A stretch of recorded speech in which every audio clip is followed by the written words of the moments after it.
Bonjour les amis francophones, heureux de vous retrouver pour cette nouvelle vidéo que j'ai intitulée « Faites votre agenda d'activité ». Alors aujourd'hui, je voulais vous parler effectivement d'une technique qui est très intéressante à utiliser, à savoir de construire votre agenda d'activité. Alors, en fait, pour cela, vous pouvez utiliser votre propre agenda, bien sûr. Hein. L'idée est la suivante. Finalement, c'est très simple, vous allez voir. Vous notez dans chaque tranche, alors par journée, hein, lundi, mardi, mercredi, jeudi, vendredi, samedi, dimanche, vous notez pour chaque heure, ça peut être aussi des tranches de demi-journée, vous notez quel type d'activité vous faites. Alors, par exemple, si vous avez le lundi matin, une séance de jogging, vous allez, entre 9h et 10h, vous allez marquer jogging 9 à 10. Un ou deux mots suffisent.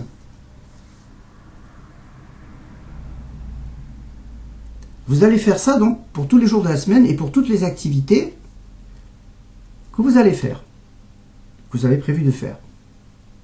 Alors l'originalité de cette technique, c'est de rajouter pour chaque activité un chiffre qui correspond donc à une échelle, donc de 0 à 5, sachant que le 0 signifie que pour vous c'est une activité qui ne vous apporte pas de plaisir, et quand elle est à 5, sur l'échelle donc à 5, ça veut dire que cette activité, au contraire, pour vous est très agréable et vous aimez vraiment la pratiquer. Donc vous voyez, l'intérêt de cette technique, c'est à une activité, vous accrochez un chiffre sur une échelle de 0 à 5 et qui correspond à votre degré de plaisir ou de déplaisir si vous êtes à 0. Quand la semaine se termine, vous regardez votre agenda d'activité et vous allez pouvoir vous rendre compte des activités qui ont été désagréables et de celles qui l'ont été agréables. Vous allez pouvoir vous rendre compte du nombre de chaque catégorie, pour chaque catégorie d'entre elles. Ce qu'il faudra faire ensuite, c'est de le faire sur plusieurs semaines.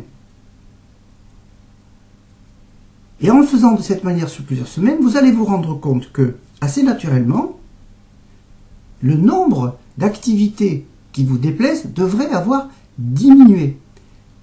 Et au contraire, ce qui est une bonne chose, le nombre d'activités qui sont agréables pour vous devrait avoir augmenté. Parce que l'enjeu de faire cet agenda d'activité, c'est d'augmenter pour vous la part d'activités qui vous sont agréables et de diminuer celles qui vous sont désagréables. C'est ça l'enjeu. Mais c'est en faisant ce travail d'auto-observation, grâce à cet agenda d'activité, que vous pouvez vous en rendre compte.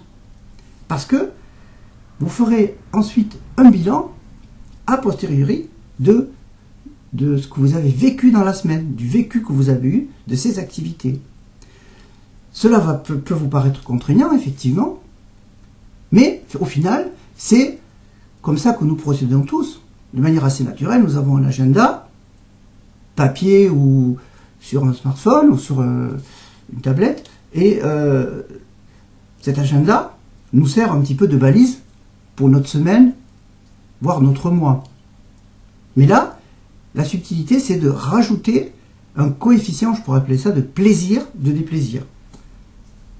Et donc, de pouvoir également suivre au fil des semaines l'évolution de notre degré de satisfaction, de votre degré de satisfaction par rapport à ces activités. Vous voyez, c'est très simple. Vous utilisez votre agenda. Vous notez dans cet agenda, dans votre agenda, les activités que vous faites pour chaque journée.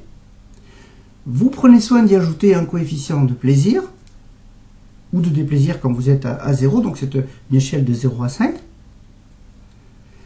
En fin de semaine, ça peut être le dimanche soir ou le samedi soir, vous faites le bilan de votre semaine écoulée, vous regardez quelle est la catégorie qu'il a emporté entre les activités agréables pour vous et les activités désagréables pour vous.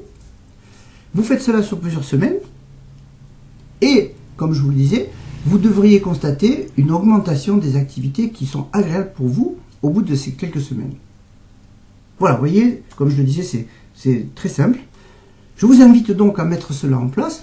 Cela vous permettra d'avoir un meilleur contrôle de ce que vous faites, de bien raccrocher à chaque action et à chaque activité cette notion de plaisir et de veiller à augmenter la part de ce qui est agréable dans votre vie quotidienne. Voilà les amis, eh bien écoutez, je suis content d'avoir partagé ça avec vous aujourd'hui. Je serai heureux de vous retrouver prochainement pour une autre vidéo. Je vous souhaite bon courage et je vous dis à bientôt. Ciao!